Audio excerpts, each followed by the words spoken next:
I have been here to this convention center many, many, many times, seen seas of people before, but nothing like this.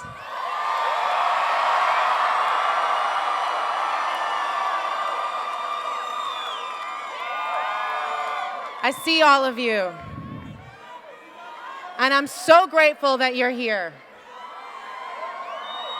Unfortunately, the mass media said, don't even bother. I'm really glad that you showed them what's up. We have to keep doing that. There is a lot that is at stake. I have been doing voter registration for 11 years, and I can tell you the one question I'm asked over and over and over and over and over again is, where are the young people? Right here.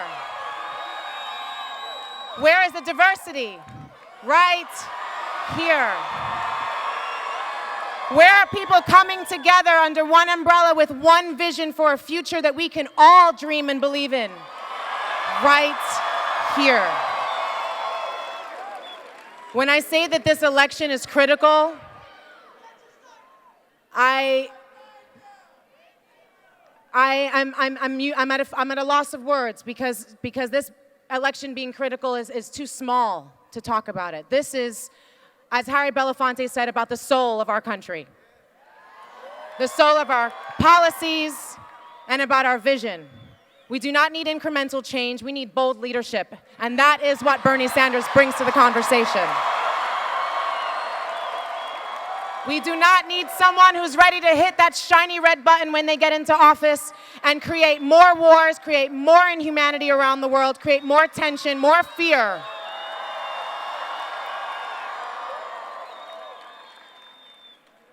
Understand how significant this is. You're here because you're talking to each other, not because you're being encouraged by the DNC, not because you're being encouraged by the media, but because you're talking to each other. So understand what that means. If Bernie doesn't take this all the way, if we don't help him, if we don't make sure that he takes this all the way, net neutrality will be pushed back upon. Deborah Wasserman Schultz said, the reason superdelegates exist is specifically to push back against grassroots organizing. So we need you now more than ever. We need you to spread the message and talk about our future. The youth has been on the right side of history on every issue.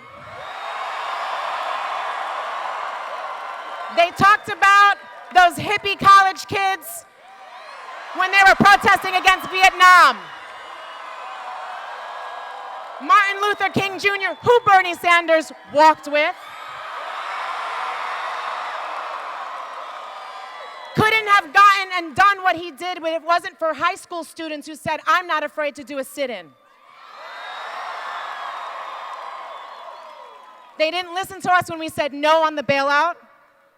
They didn't talk about how remarkable and beautiful it was when millions of people around the world marched for peace. Before a war, before the Iraq War, millions of people across nations marched across cultures, across language, and said no. So Bernie wasn't the only one who was right to vote against the Iraq War. We were. And it's really time that we make them listen. To someone who's actually going, I don't need to hesitate on the idea of the KXL pipeline or fracking. I'm not going to vote against the Patriot Act once. I'm going to vote against the Patriot Act twice. Thank you, Bernie Sanders. We need someone who has bold leadership to understand that with climate change, with healthcare, with education, with our future at stake, that we need bold leadership from someone we can trust. Someone who has stood up for justice his entire life. They haven't listened to him, but we are. And we need to keep spreading that message because people are voting against themselves. They are hurting themselves and their future. And we need to help them because we need to help each other because this is about us. It's not me. It's not one person. It's not just a party. This isn't the GOP versus the DNC. This is about the 99% that is too big to fail against the 1%. So when I hear someone ask me, well, if it comes down to it, will you vote for the other candidate if it's Trump?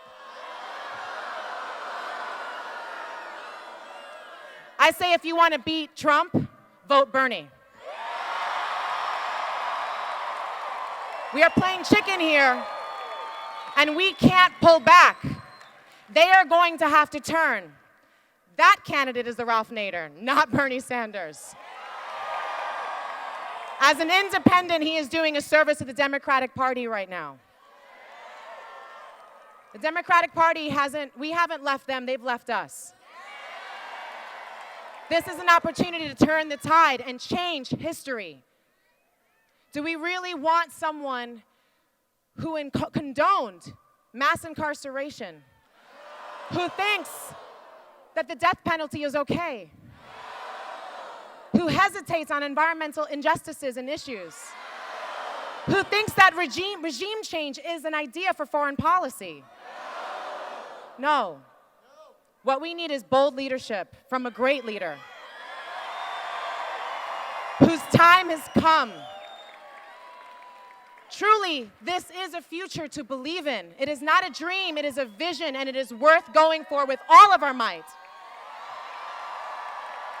This is for our future, for my children, your children, our great-grandchildren, and beyond, to know that when this happens, in the future that comes, and they go, when immigration reform, education, healthcare, when we were at war around the world and attacks were happening, what did you do? You can say, I voted for the person who turned the tide.